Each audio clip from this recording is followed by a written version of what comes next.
Hobgoblins, hobgoblins. What can you do with those hobgoblins?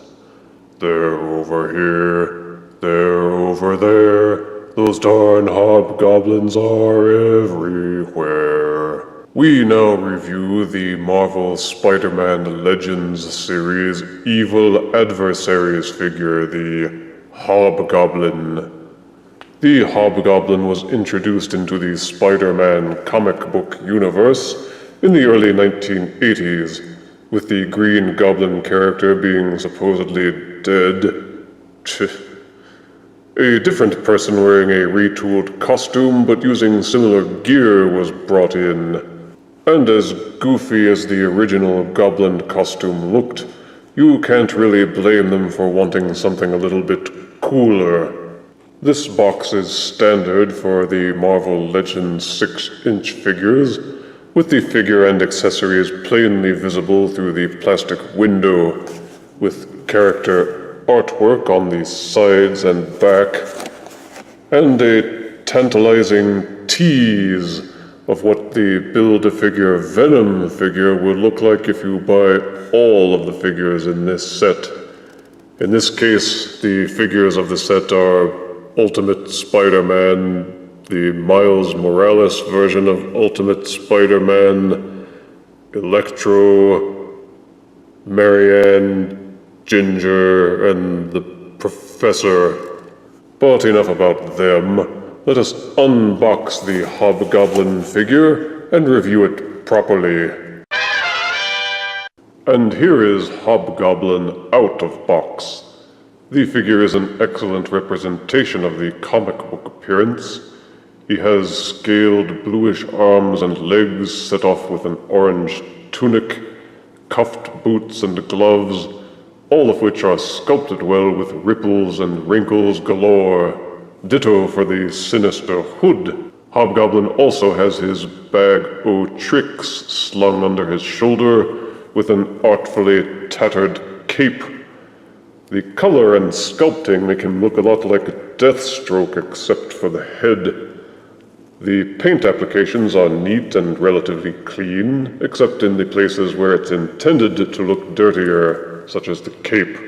The detailing on the included heads is also quite neat. There does not seem to be any visible spillage or dripping where it is not intended to be. There is silver highlighting on the bag buckles and the strap buckles and the belt. The only thing glaringly out of place is this product number stamp on the back of the boot. Accessories included with Hobgoblin include a clear plastic pumpkin bomb, identical to the ones that come with Jack-o'-lantern and similar figures. They are made to be cupped into either of the Hobgoblin's soft plastic hands, although they will easily fall out unless you use some medium to hold them in place, such as poster putty. The figure comes with a pop-off head.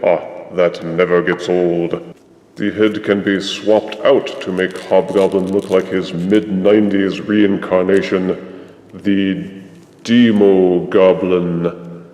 Both of the heads are made of a softer, rubbery style plastic for the hoods, and the heads themselves actually seem to have been molded separately inside the hoods. As of yet, I have not tried to pop the heads out of the hood and have him go completely headless. Both remove fairly easily from the ball-socketed neck. The figure also comes with the head of a Build-A-Figure Space Venom character. And even this can be fitted onto the Hobgoblin's neck joint, although not as securely. Somehow this looks even cooler. The cape and the bag o' tricks could be counted as accessories, since both can be easily removed once the head has been ripped off.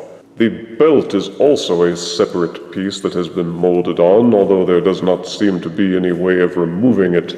Oh, where's my head? Oh! And lastly, there is the glider. No green or Hobgoblin figure could be counted as complete without a Goblin glider, but sadly this glider accessory is weak sauce.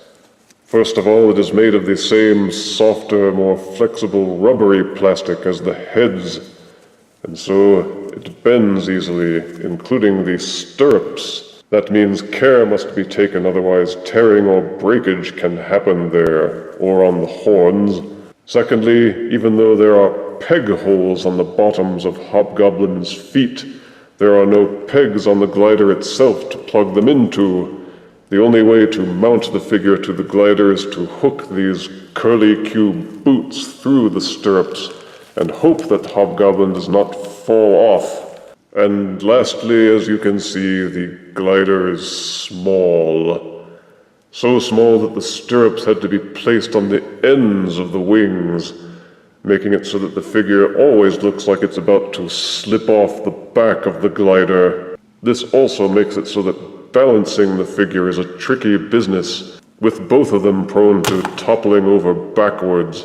So unless you hunch and lean your goblin figure forwards a lot, he will not balance well on the glider. A definite drawback against an otherwise fine figure.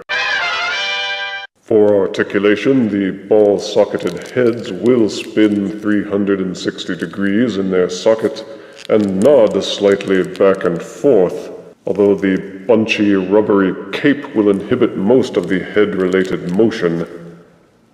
You can, of course, remove the cape and allow a much wider range of head motion, but who wants to see the Hobgoblin without his cape? The shoulders have what feels like a ratcheted ball socket joint. They will do a full rotation forwards and backwards, and splay slightly in and out.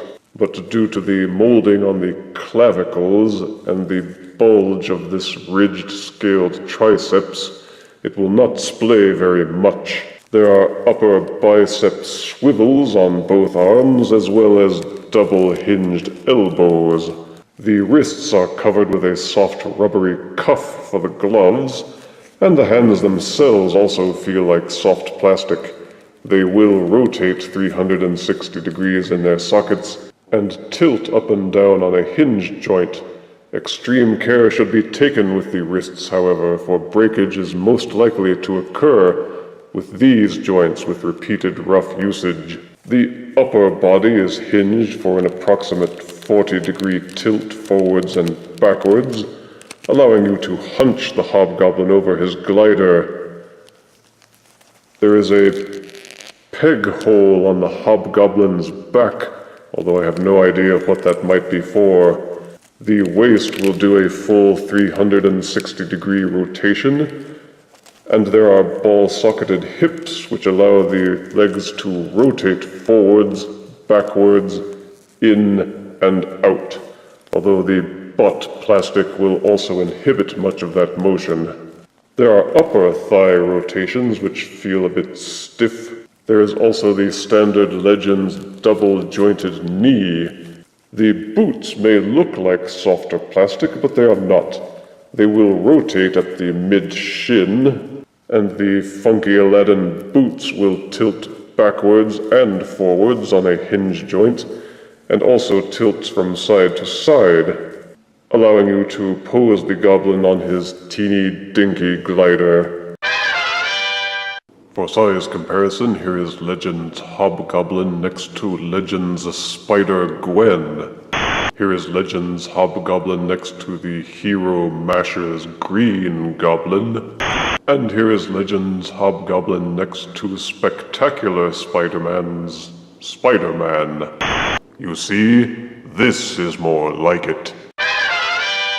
The Build-A-Figure version of the Hobgoblin wasn't worth the powder to blow him up. This version of the Hobgoblin is much better and more affordable. Positive aspects include comic book accurate appearance, strong posability, several good accessories, and excellent sculpting and paint. Negative aspects include use of softer, weaker plastic on the wrists and hands, no real way to hold his pumpkin bombs, and a rubber glider that is barely half the size it ought to be. I would have preferred them to leave out the Demo Goblin head and to have devoted more space and plastic to a bigger, sturdier glider. These weaknesses drop this otherwise superb figure to 7 out of 10 deaths. Just don't let the Goblin King sing him down, down to Goblin Town, as we sing the Hobgoblin song today.